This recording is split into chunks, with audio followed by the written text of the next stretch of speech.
Now let's dive a little bit deeper into UV mapping. Now, in this lesson, we're going to show you how to map a complex object to a single image.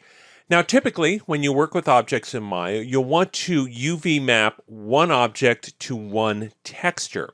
So in this case, we have this receiver, or at least the box of the receiver, and we want to texture it with this image. Now, this image has all the different textures that we are going to use on that particular object. And we need to unfold the object so that it matches this.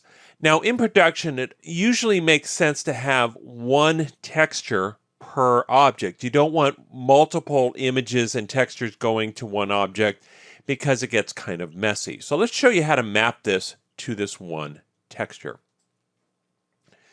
So the first thing I want to do is apply the texture. So I'm going to just do a simple blend material. And let's go into the attribute editor, and under color, I'm going to click on the checkerboard, select file, open the file, and we have an image out here called stereouv.jpg. And when we apply that map, well, it's not right. So this is where the UV editor comes in. So let's take a look at that UV editor. And you can see here that I've got my image, and then all the different faces of this object are kind of mapped all over the place here. So let's go ahead and select all of these UV shells. So I'm going to right click in the UV editor, select UV shell, and then just box select everything. And I'm going to move it off because I want a clean workspace here. So we're going to start moving all of this detail back a little bit at a time. So let's start off with the front of this object here. So the receiver face here, you can see we've got this and this here. So we've got really all the polygons here are all over the place. So I'm going to select the center of this face and then just do Shift greater than and select the whole thing. And as you can see, this is really all over the map.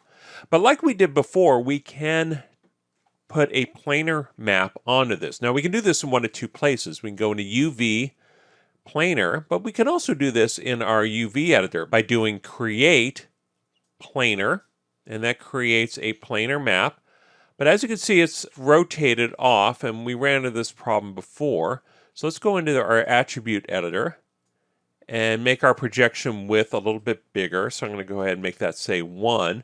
And then let's rotate that 0 degrees in Y. So now that's flat to the object. And when we go back into our UV editor, you can see that now this is a plane. And all the parts are now stuck together. So let's just use our move and our scale tools to align this with the part of the image that it's supposed to align with. So I'm going to go ahead and use scale to bring it down. And then move it, do some more scaling, and fine-tune that into place. And there we go. So now the front part of this is aligned. Now if I want, I can right-click above this and do UV and select just those UVs and move those as well. So I can move either the entire shell or the UVs themselves.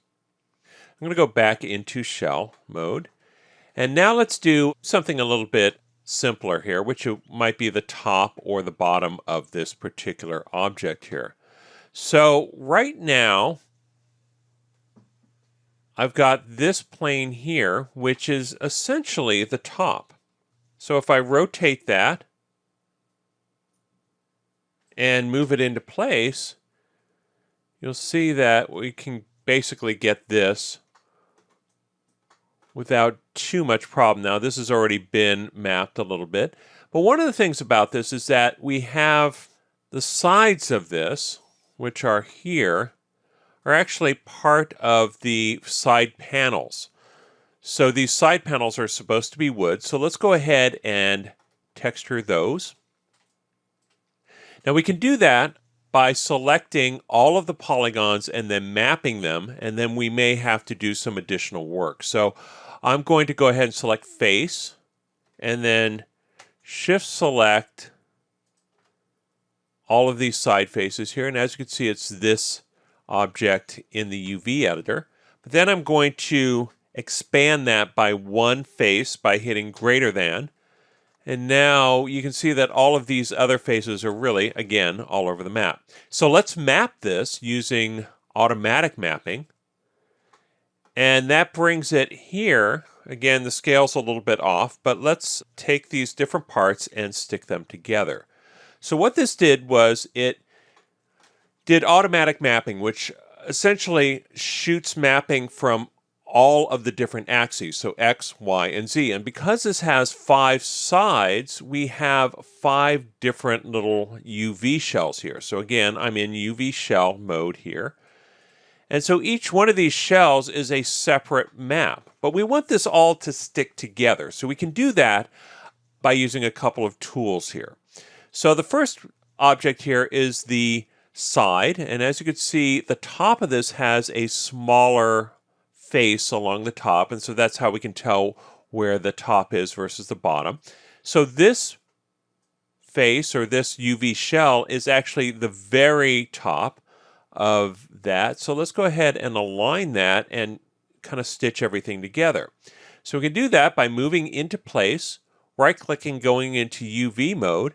And then if the UVs are aligned, so if I select both of these, you can see that it's this top back corner. If we do a cut sew, stitch together, that should stitch everything here together. So let's select the front and back and do cut sew, stitch together.